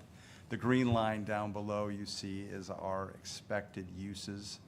This includes any personnel changes that from the memorandums of understanding that we have in place, and also for the non-MOU employees. It does not have any base budget increases for any increases that we may have in contractual items. It doesn't include any new FTEs, any new positions as well. Those are all being put together as we speak by the department. So essentially what we're showing you is that we have about $5.3 million estimated to be available for all of the new items. This item at $1.6 million would take the amount available for all of the other requests that we will have to $3.7 million. And just as for the ongoing items. And just as a way of comparison, last year we had about $6.5 million available for new ongoing items. So, is this okay? Go ahead. Speak it out loud. So that could translate to FTEs, that could be more officers, firefighters, other ambulance service, all the different people that we're thinking of hiring potentially, whatever the directors talk about. That would take away from that our ability to do that in year one, if this, for this example here. We would have 3.7 million as of right now. Correct. To work with. After paying for the 1.6 million, if council chooses to do it all at once. Yeah. Or there's also the 114,000 ramp-up stair step version. is what I call it. How much did we spend last year on payroll, for new people? So last year we had about $6.5 million for new used requests. it all That up? included payroll, and that also included, other increases, software cost increases, those Our new types of squadron things as of well. police and things like that as well. That used the whole 6.5? We used it all? Correct. Okay, that's why I was curious if we used it all or not. Okay. Okay. Yeah. Any Okay. other questions on the ongoing Yep. side before we move to the one-time? Go back to that stair stepper. I didn't quite understand that mechanics on there. What you're saying is, what's the 114? Is So that the actual cost? Correct. So approximately 15 to 20 retirees would come on to this program Okay, in the so first year, so you would be You're paying. costing what you think's coming on board. Correct. If you put the 1.6 every year, what's that going to do in year 10? You're going to have excess, I would think, at that point, right? The reason why you can pay less overall with that 1.6 is because you're investing it, you get interest that also works for you towards paying for these benefits in the future. So there are obviously, well, benefits to So you said funding by those in putting the advance. 1.6, you got additional reserves, so you could stretch out, instead of that 2 million, you can stretch that out over a time, so your costs won't go up as nearly as fast. Is that what you're telling me? Correct, correct. It will increase as we have increases in healthcare costs, those types of things. However, the rate at which it's going to increase will not be the same as you're seeing Because here with you- the. instead of 114,000, you've got another $1.5 million that you're buffering as this thing's going forward. Correct. I see. Yeah, I got you. Sorry. Yeah. What, does it max out? You said 205 in 10 years, but what does that max, what does the plateau to? You It said? continues to climb to the $3 million amount, but we're talking in 3 million. 2041. So And then we we're, do that for so many, how, we go that forever? it would be about that amount. It would start to top out, because really what you're doing is you're adding more retirees is the Yeah. biggest driver that you're seeing in these costs here. But then at some point, you're continuing to add retirees, but then retirees are coming off the back end of Yeah. it. So it's not until we get about 20 years out that we start to see that balance starting to come into play. And it'll be about that 2-3 million versus the 1.6. Correct. Well, with inflation costs Right. continuing to go up over time, but, okay. So you do it now or do it later type, if we're going, that method. The stair stepper just allows you to phase it in a little longer. is, But it's yeah. going to cost you more in the Yeah. long run by, short end, by doing the stair stepper. Yeah. Go ahead. Thank you. Now, for these numbers, are we assuming everyone would be taking this? Are we assuming everyone would stay on it? What are our assumptions? Because there's going to be a lot of people that might retire and then take a job, at least for the, some of the regular ARS employees may take a job with another jurisdiction or the private sector and then be on their insurance, so they wouldn't be on ours anymore. Whereas public safety, a lot of those individuals may be on this for a longer period of time because there's not that movement into the private sector. So what's our thought process on those? So we have two things that are adding a little conservatism. So actually moving this number up a little bit more. The one is that we're expecting, in the actuarial report we put together, we're expecting everybody to retire as soon as they're eligible to retire. And that does not always happen. Some people continue to work even within the same pension. The second thing is that we're saying that everybody that's eligible is taking the benefit, even though we know there'll be others that potentially have a spouse with a program that they're on, or they find another job, or they will take that program. So those are two areas of a little bit of conservatism that we still have in these numbers. It would be great if we had a little bit of history to be able to say, okay, this is Yeah. what we're usually seeing. We're seeing, a 75% uptake or something like that. But at this point, we're saying 100% of the people are going to retire the minute they're eligible, and they're going to take this benefit. Those are the two items. Okay, so there's that wiggle room in this. We're just assuming almost worst case, most expensive scenario is what we're assuming for these numbers. That is correct. Do we know what percentage of our employees now take our our healthcare? Today we have no employee, and we have no retirees that Not are retirees. taking. Are you talking actives? Oh, It's right around 83%. Okay, so we could probably assume it'd probably be that same 83% or maybe a little bit less, just to kind of, I'm just trying to ballpark the numbers for me. Right. Yeah. Yeah, tough to gauge shifts, whether people jump on the plan now to make themselves eligible or not, but right now, we're right around 83%. And there's nothing saying you start the stair step, and then things start to boom. You could throw more of that into the stair stepper to buffer that 2 million. So there's nothing from a strategy standpoint. You could start there and work your way up as well, so. Correct. I'd say that what we're looking at here with doing the pay-as-you-go method, that's the minimum amount that we Right. would need to So you fund. could because we always have adjust to. that upwards as the Correct. plan goes, and you realize, since you have no history, wait a minute, that's under, we've got to move that up a little bit. But the high end's 1.6 million. Correct. Yeah. And just another how the mechanics of it work too. So if I'm an employee, I'm here 14 years, and then my spouse, a bit of my spouse's plan, and then the last year before I retire, I get switched over to this plan, and then I'm good for till 65 in this plan. I don't have to be enrolled in the medical plan. I can just set myself for retirement as long as I'm in one enrollment period. I'm That good. is correct. Well, You 15 could, years is yes, as 15 long as you years. have your 15 years, and yes.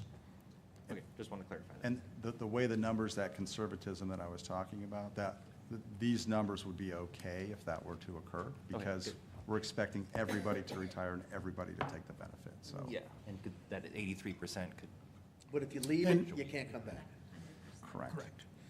yeah.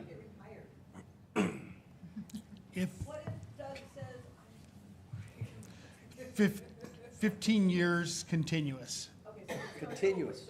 yes. If I leave to go to another jurisdiction and I want to be, maybe a fireman over here, and then I'm going to come back to Goodyear, you start your clock again for Goodyear. 15 That is years. correct. Got it, okay. I don't get time served? No. Okay, go ahead. Okay, let's move on to the one-time cost, $25.2 million. And essentially what this is recognizing is all of the future benefits that have been earned to date. So as soon as we start this program, if somebody's been with the city for 14 years, we're saying, hey, you earned these benefits, so we have to recognize that. And that's what this $25.2 million recognizes. Best practice would be to aim to 100% fund this within 15 years. And the 15 years lines up with that 15-year threshold of continuous years of service. So we should spread it out over the life of your working with the city. What you see below in the table is the 5 comparative cities that we had brought forward in the last work session. We had talked about the benefits that they offer, and I looked in their annual comprehensive financial reports for 2022 because that's the last approved document we have from every one of these cities. Just so for comparative information, that's where I pulled this from. And you can see the amount of the one-time liability that they have showing on their financial statements right now. And the amount of that one time, it increases by the number of retirees that you have, the number of employees that are eligible, and also the benefit that you offer. So for instance, when you look at Phoenix, they have almost 10,000 retirees. However, Mesa's one-time cost is more, and it's because of the benefit that Mesa offered at one point in the past was essentially to pay 100% of the cost for the employee. So that's why theirs is much higher. Of particular interest for our discussion, though, is that funded percentage column that you see over on the right. So Gilbert, Chandler, and Mesa all have funded 0% of their one-time costs. They essentially are doing the pay-as-you-go method. The reason for that is that the one-time cost, this liability, wasn't something you had to put on your financial statements for cities until about 5 years ago. That's when it started. Each one of these programs started before that requirement, and they have continued doing what they had done before. For Tempe and Phoenix, you see, they do have a percentage of their liability funded. However, when you look deeper in their numbers, you can see that for the year fiscal year 22, they as well only funded the benefit cost, the current cost of benefits is what they did. So even though they have a funded percentage, that is something they have done in the past, and it isn't a practice that they have right now. Did the external auditors call that out? Did There you see is- any notes on their financial So audits that call that there out? is a specific, as of 5 years ago, there was a specific note that you have to put in if you have other post-employment benefits, and this qualifies. So that's why it made it pretty easy for us to make this comparison, because they have to put in there, how much their one-time liability is. They have to say what their percentage of funding is. They also have to describe what their benefits are. So all of those are showing up in the notes for those cities. Which is not a very, okay, go ahead, Brian. For example, like the pension liability, Yes. now that we're, I think, 100% or 90, in the 90s% here, which helped us and free up some other monies. So that's why we have that liability, you gotta show that. Does that affect our bond ratings and things if we're zero and our position, our financial position? It's just more risky if we're not funded. So potentially, in theory, it should. How much it would affect is hard to say. So Mesa, who shows $978 million of liability on their books, they have a AA bond rating. We have a AA plus. So I can't tell you how much of a difference it would make. In looking at their bond rating, it hasn't affected their bond rating over time. But it is certainly, I can tell you, it's something that rating agencies would talk to us about when we go through it, so. And you're saying this is showing us that we don't have to bite off the whole 25.2 million at once. We can decide how we approach that? Correct. And really what our recommendation would be is that we come up with a funding plan to fund this 100% within 15 years. But we make that decision along with other decisions we're making with the 25 budget. So when we're talking about other one-time items, we can lay this into the priorities and make a decision on how we're going to fund this. Have you seen what year one would be if we, because I know you said like they're doing it just as they go. So what's the? 115th. 150. Oh, from that ramp for Yeah. the 114 it was? Okay. So that's separate than the ongoing. The one-time 25.2 million is this, I thought it was two buckets, is what I was. So the one time is a bucket, $25.2 million. The ongoing is the other bucket, and we have a decision somewhere between the minimum of $114,000 up to that $1.6 million. Ongoing. Which those would be ongoing. Ongoing would get us up to the one-time 25.2. There's two separate Two buckets. separate. That's what I'm asking, so the 25 million, if we start this tomorrow, can we spread the 25.2 million out, or because they're not funded, or are we locked, what's the number we're locked into to? We absolutely can spread out that $25.2 million, and as this slide shows, we can even choose not to fund it at all, because other cities are not funding it, just So we'd be as a at comparison. risk, However, potentially be at risk if something. our recommendation is going to be that we need to come up with a funding plan to fund this within 15 years, because that's the best practice, much like we do, this is almost exactly like we do with our pensions. Like our pensions, yeah. So with our pensions, we have a plan, we have a policy that we put in place, we have a funding plan that we say this is how we're going to fund this over the next 15 years. We would do the same thing. Our recommendation is to do the same thing here. Just divide it by 25, and that's what we think it'll be in year one? By 15, I mean 15? Okay. The only thing I'm really surprised about is it hasn't affected their bond rating. That surprises me, to be honest with you. So I think the recommendation at 15 falls within the best practices. I would think that's the way to go, but the not funding, I think, would be a big mistake, even if the others aren't doing it, because I'm just surprised it's not affecting their bond rating at all. One other point that it isn't as clear here, in talking to our actuary, they said if we have a plan and we're setting money aside, and if we set up a trust specifically to designate these dollars, then the actuary can use a different interest rate percentage, which would then change the amount of our liability. So there's other benefits to doing some sort of set aside than just purely bringing this $25.2 million number down. Go ahead. Okay, thank you very much for bringing this. I think this is a way to keep us competitive in the job market, especially with public safety, but for everything. Public safety is very unique, and we're having difficulty hiring police officers the last several years to get here. Because then Phoenix will offer a $5,000 bonus, and then Old Tempe is offering a $6,000 bonus. Oh no, Phoenix is now offering $7,000. We've got a bidding war going on here, And it's very easy for an officer to go someplace for a while, shift over, go somewhere else where there's some good cash, especially a lot of the officers are very young, especially on patrol, might go to somewhere else, go to another place.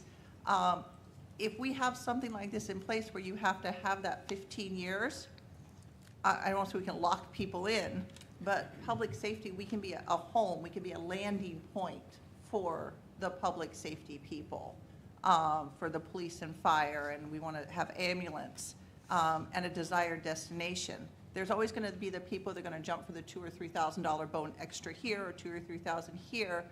But as people get older, look for that long-term stability, and we're fighting for laterals. We don't want just always new hires. We do want to make sure we get laterals with experience, especially, to bring people over. I think this is a good mechanism to do that, and I think it does protect our people. And for the, I don't, general office, PRS, non-PRS people as well, I think it's another good selling point for our city. But realistically, there is a slight difference between that and public safety, because the public safety, the open market for jobs in public safety is very limited. There are some, but it is still very limited in many cases. If you've been a patrol officer for 10 years because you enjoy it, it's going to be much more difficult. And I have lots of friends who are patrol officers, and it was more difficult for them to find another position. Jared, do not leave, but if you were, I mean, there would be corporate America would be out there, and you would have lots of opportunities. So I'm looking at this as a good retention tool for our people. And I from listening to the funding gurus here, how to stair step it or sinking fund it, I think that is a good way to do it for economically viable situation. So before we moved on to Medicare, I just wanted to give my thoughts where we were at now. Yes. So, depending on how and if we do this going forward, so I guess the question is, so just for ambulance, so we for next year, projecting we could hire half the amount of people that we could even hire from anywhere, or laterals or otherwise, for next year. We don't know what we're projecting in years after that yet, do we? Not yet. What about, like, I know we know ambulance is coming, right? So how many ambulance people, I guess, would that take all the positions next year if we do ambulance?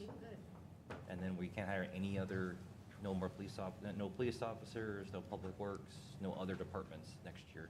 But then going forward, are we limiting ourselves with a tighter budget in consecutive years? So ambulance is gone, we got to hire, now we're behind because we didn't hire enough police officers this year.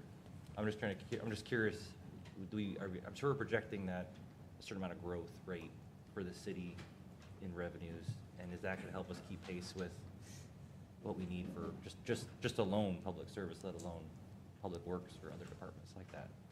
I'm just trying to understand this for that type, because it's going to be a decision of, hey, we might have this great benefit, but we can only hire 20 people, and everybody wants to come over here, but we can't hire you. This, and I've mentioned, this will be a tighter year for us. We've lost some revenue with the rental tax, and doing this, it will be, we'll have to look at all of the requests and make decisions and bring those forward to council as to how we can fund, the 3.7 million. Now, as we go forward, and I think you've looked at 5-year projections and all of that, we're going to continue to grow as a city, not just needing employees, but our sales tax will continue to grow. So every year we go through that process where we try and make the best recommendations for council as to what we believe is needed and what we can fund. So it will be a tighter budget year this year. I just know that we're always playing catch up when it comes to officers and public safety for things. And I just wanna make There's sure always we're going to be a not- challenge with resources. I know, I just want to make sure we're not making a decision where we not hurt ourselves in consecutive years. Not as big as the Kavanaugh freeway thing, but I'm just thinking shorter term here as well, so. Because I want to make sure when we hire somebody that we have the benefits, we can pay them, we give them a job for life for the 20 years or however long they're going to be here for. So that's what my concern is. I just want to make sure that we can still continue to grow the way we want to grow, and we're not limiting ourselves with something as well, without understanding the unintended consequences going forward. Wait a minute, Mr. Engineer. Bill? Anything? So, we're all sitting here trying to tell the manager and the finance person how to fund this. All we got to do is tell them to do it, and they'll figure it out. One of the things we have not been talking about is this can also be funded with one-time money. This is not an ongoing problem. So our fund balance at the end of every year, which is the money that we don't spend in the budget, tends to be somewhere in the neighborhood of $40 to $60 million, roughly. I think tonight I'm going to be presenting later that $35 million of unassigned fund balance that we had for fiscal year '23. For 23, so $30 to $50 million. So we have the capacity to use one-time funds year over year over year and not suck up the one-time money. I would just encourage us to please let these guys do their work. We don't question when we say, look, we need to do a 7.5% raise or we need to do a 5% raise. We don't question how many positions that equates to. We do it because it's the right employee benefit to provide. If we believe that this is the right employee benefit to provide, which I do, then tell them to fund it and they'll figure it out. I don't want to, I get frustrated when we try to tell these guys how to do their job. We have to just, if we look at them and say, can we confidently fund it? And they go, yep, then we let them work out the details. We have talked about this. Sherry hit every point about the benefit to us as an employer, and it's not just the public safety folks, it is all of the folks.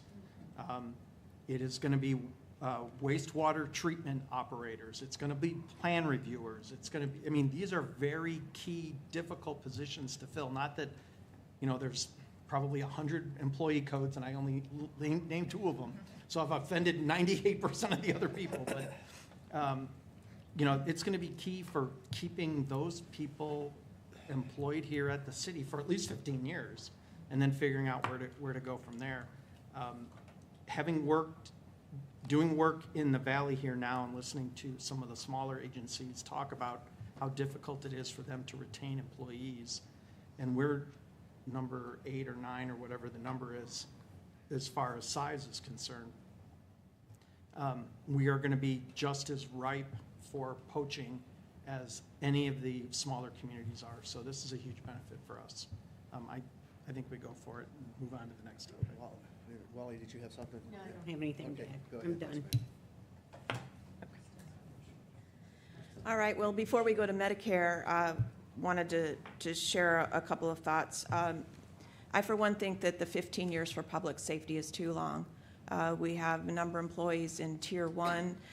It's intended to be because they have to give their mind, body, soul to the job. If you're a 20-year employee and you've lateraled in, you're already at a huge disadvantage. I'm concerned about setting up inequities, internal inequities. We already have, you get vacation if you're Arizona lateral, you get certain vacation. If you're out-of-state lateral, you don't. And so now we're going to have people with the different retirement. Now, in terms of the regular employees, that's flexible, but I think 10 years is appropriate for public safety based on their career span of generally 20 to 25 years. Go ahead. Okay, so, Mike. all right, so I agree with her, with the vice mayor's take on making it 10 years. But what I want everybody to remember, like Bill said, this is for all employees. It doesn't matter. It's not just for police, and it's not just for fire. And police and fire, our fire will never leave us because they love this city. But police can go and work anywhere they want to work if they want to make more money and have a better benefit, I think. But what I'm really concerned about is that if we do bring all these laterals in, we don't want everybody that's ready to retire either. But if we bring all the laterals in, we're not giving them any credit for any of the service they had at a previous employer. So they have to start from square one with us for either 10 years or 15 years, whatever it is. And as long as they understand that and are still willing to work with us, or work for us, then that's fine. I think that's a very fair observation for a retirement. And I think it would be good for us to have public safety, and that includes both police and fire, for 10 years rather than 15. That's just my opinion. Hold on one second. You can't have two separate, whatever you do for everybody. You can't pick, and this is my person, you can't pick and choose and say one group is one, another group is another. Doesn't STRSP or whatever it is? But I'm just saying, from a fairness standpoint, if it's gonna be 10 years, it's gotta be 10 years for all employees. And that's gonna cost us more money. Hey, you know what, if you wanna lower it to 10, you lower it to 10, but you gotta you can't pick and choose between different. You're gonna send the wrong message, in my view, to the other employees if you have one at 15 and one at 10. Okay. So if that's the consensus of this group here, you know, that they think, you know, that's what you gotta be careful about. If the consensus on the council is 10 versus 15, then you gotta make it for everybody regardless of the cost. You can't say public safety's 10 and everybody else is 15. You gotta be consistent. That's all I'm saying. Go ahead, city manager. And I was just going to ask about the consensus, but I think Councilmember Gillis has something first. Then I think we do have to, because I agree with Wally and the vice mayor, I think we then have to really look at this and say, you know, when you consider the wear and tear on police and fire's bodies, I think we do have to think about that honestly, because if you're going to say it has to be across the board the same way, we can't treat first responders like we do everybody at the city. That's just not right. So we need to really look at that and not, I mean, I get what you're saying, but we need to consider what they do for a living. Understand that, but if you had them in different categories, I'm telling you, you're sending the wrong message to the entire city. Why is that, though? Why is that when you, I mean, the police and You're fire saying- are doing different than the entire They're all city? doing different. Wastewater treatment plant, the guy picking up garbage, I understand that. But if you're gonna pick a number, pick it for everybody. And I say we go with 10 across the board. That's all I'm saying. If you're gonna go for 10, you go for 10 for everybody. Bill? Look, I don't disagree with the conversation, but we're putting this in place to encourage people to put their longevity here in the city Right. and not to, what Councilmember Campbell talked about is, well, we don't want all the retirees coming here so they can get this benefit. If we lower this to 10 years, every cop in the valley is going to come here after their 10th year. They're going to come here, put in 10, and they're going to pull the plug and go. And I don't mean any disrespect. It's much easier for a police officer to do the lateral than it is on the other side. I think we're making a larger, I think we're making a mistake by doing that. If we're saying 15 years, now we've said to you, hey, thank you for your commitment to the city. We're going to make a commitment to you. 10 years is, I mean, geez, we've been on council for 13 years, 14 years. The last couple have been hard, but the first 10 you could do standing on your head. So I think we're making a huge financial discussion also, or risk by also lowering this from 5 to 10 years. I want to encourage people to come here and spend their career here, especially public safety. You can't do that in 10 years. We're going to take somebody from outside and they're going to flop in and we're going to do 10 and they're going to split and we're going to end up carrying them for their insurance. If you get hurt while you're here, if you come out of the academy and the next day you get shot or you get burned or whatever, we're going to cover you for forever. Because you're taking that disability, but the person who laterals over, I don't want to give them the benefit of what we've done for the same benefit for someone who spent 25 years here. I don't want the person who only spent 10 years here to get the same benefit. 15 seems to be a fairly reasonable component. That's just. Yeah, that's what Sharon said. How about Go ahead, Vice Mayor. So what's the actuarial difference between 10 and 15? So we'll start here with the current benefit costs would go up by $5,000. Now that's because essentially you're not going to see that many more people retire in that first year. When we look at the benefit earned, that's going to go up by about $130,000 a year. So it'll be about $1.75 million per year. And the one-time costs will go up by $700,000 to 25.9. The reason why you don't see a larger increase is because of, you still have the thresholds you have to meet as far as meeting the PSPRS or the ASRS thresholds. What this doesn't capture is a change in behavior. So what Councilmember Stitt mentioned about, and Councilmember Campbell mentioned about having retirees, having people come here to retire, that doesn't get captured in those numbers. But purely based on the math and what we have today, it would increase the current benefit cost by about $5,000. It would increase the ongoing cost by about $130,000 and $700,000 to the one-time cost. Say that number again? $700,000 to the one-time cost. Okay. That's pretty minimal. Again, it's because you have the 10-year threshold, but you also have to meet the threshold for ASRS and PSPRS. Well, Doesn't capture a change in behavior. That was mentioned, but I'm that- getting the flavor here is 10 is the number, unless I'm missing, unless I'm hearing. Go ahead, Ryan. Like you're saying, it keeps them here 15 years, and they have to, if they're start here, then 15 years, then their points, they couldn't, even if it was 10 years, they still couldn't leave until 15 years anyway.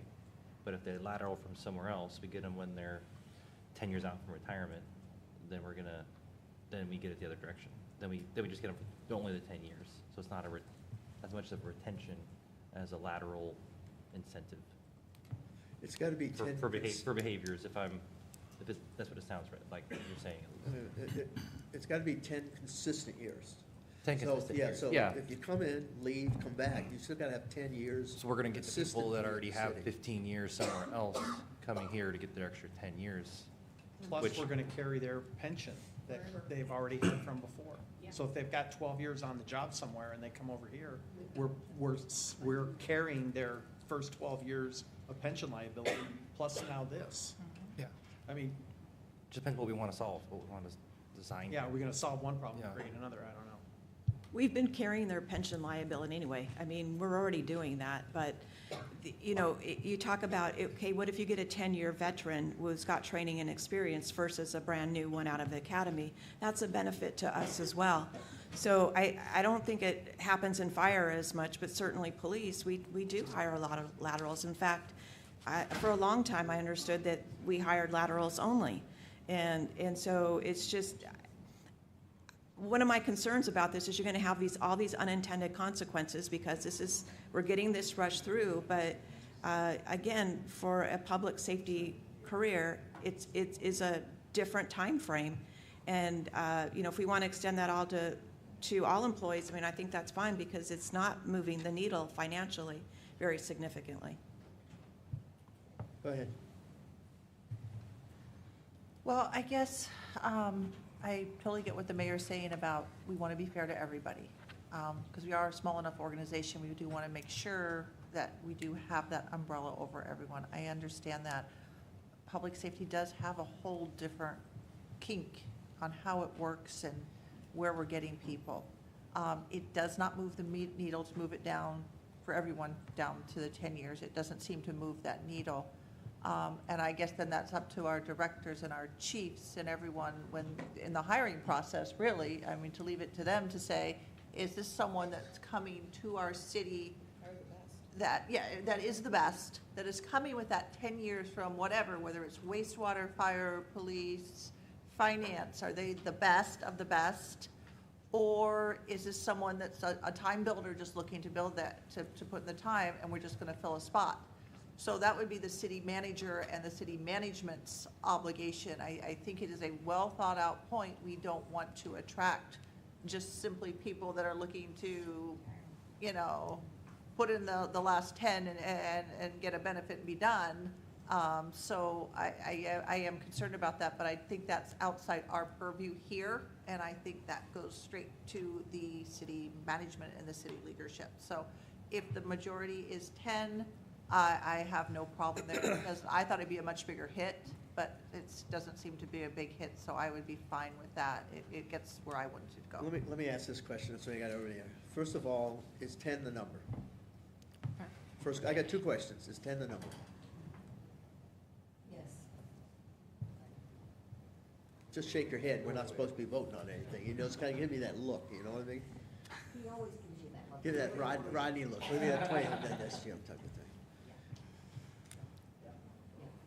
Okay, so it looks to me like that's the majority. Second question, is it gonna be two-tier or one for all? Everybody's head. Two-tier is, That's not a long time to work either. 10 years is not a long time to work for anybody. I'm saying the agreement right now is 10. That's where we're getting feedback. It's gone from 15 to 10. Second question is we're gonna have two-tier or one? Just 10 is for everybody. What's the consensus?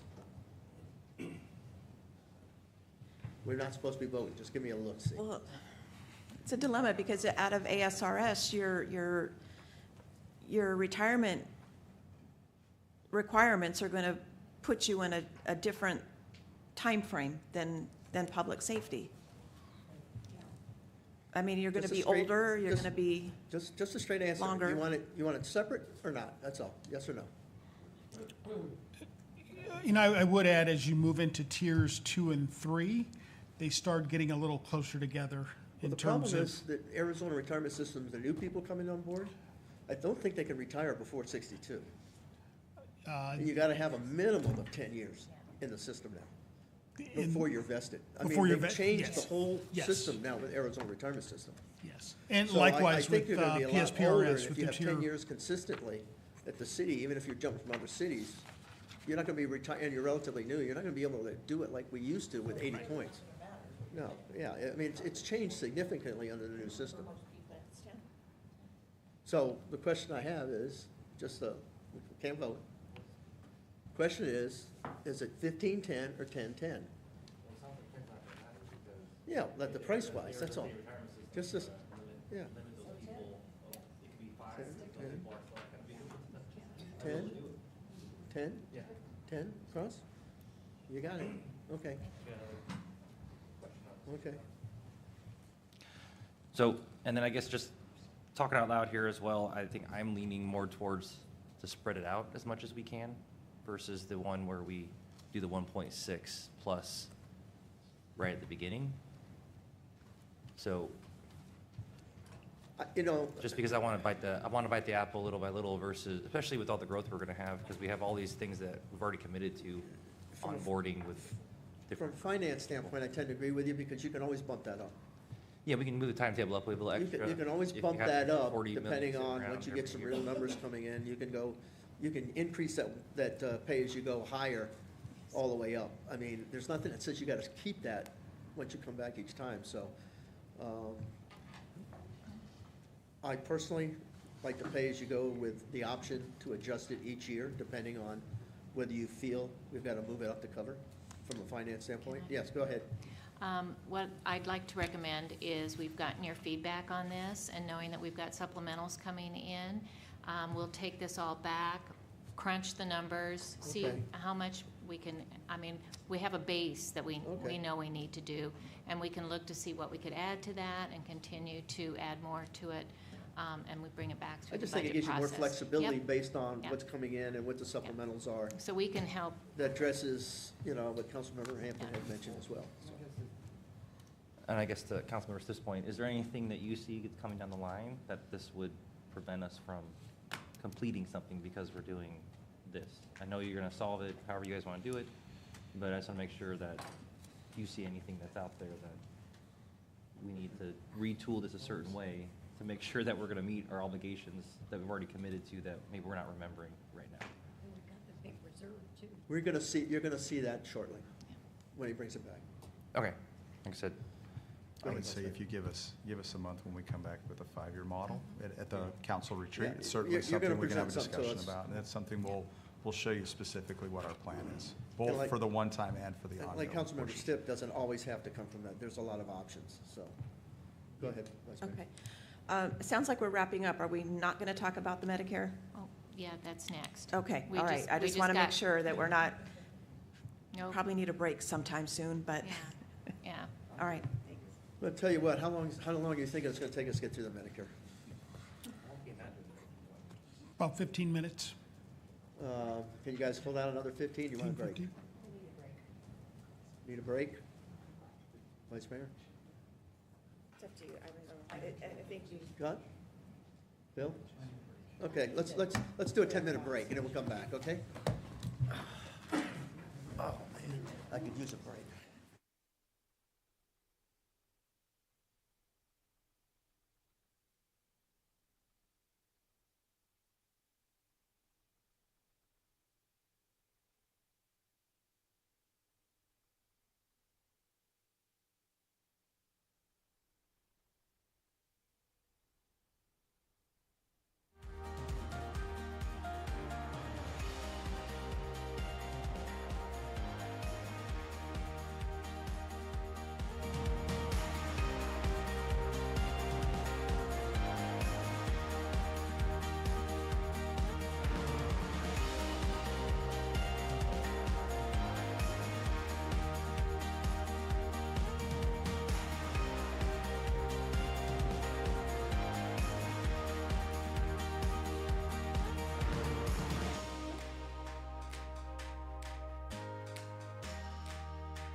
We will continue on and very quickly work through the Medicare supplemental. You've seen the three groups before. The Medicare supplemental works with Medicare. Those who are moving to the Medicare supplemental plan will have to have Medicare Parts A and B. This plan works in coordination with that and pays for expenses that would typically not be covered by Medicare. So co-pays, those kinds of expenses. And there is a contribution for members of $50 per member per month. That would be the retiree plus the spouse or anybody else who would be on Medicare. We're also looking at the 15-year window here. And yes, if we go with this, we would change this to 10 as well. 10 years of continuous service, and then once you're Medicare eligible, that could be at age 65 or if you have a disability that would qualify. Medicare supplemental, this is just a quick look at what a plan looks like.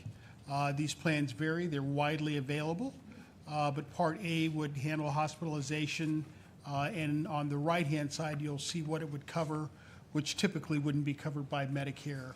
What's important with these plans is they coordinate well with Medicare. And the other thing that I would add here is this plan does not include Medicare Part D or the prescription drug component of it.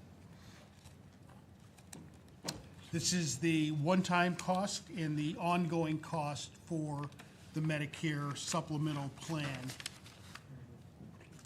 This one assumes that the city pays all of the claims experience that the group would have that isn't covered by Medicare. So that's why the cost of the plan is what it is. Yes. Yeah, this is a great plan, but I think I'm okay with just doing the first one, in my opinion. So maybe we can look at this at a different time, but I don't know if I want to add another 16 million and 1.3 to it Okay. at this time. Somebody else? Wally?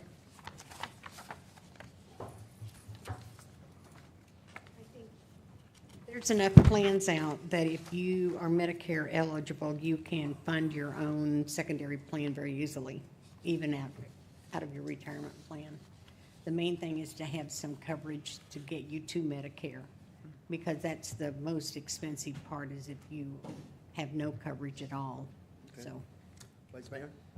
I agree with Wally, and I think the city should continue to provide that third-party advisory to help employees make that transition. Go ahead, Sherry.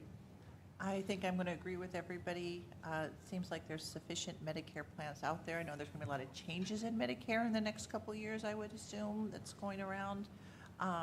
So I think at this time, I think what we're doing now is very good for the employees. I just saw that bill, we used to blow it up. That's what I mean. So I think there's going to be some other issues that will, and then maybe sometime if something totally changes, that could be a look back. But I think at the current way it stands, I think there's sufficient for people to get a very good AARP or plan that covers under the Medicare, so. Bill? That was it? Okay. Got your directions. Thank you. That was quick. That's it. Thank you. Thank you. Now, we need, what, 15 minutes? Huh?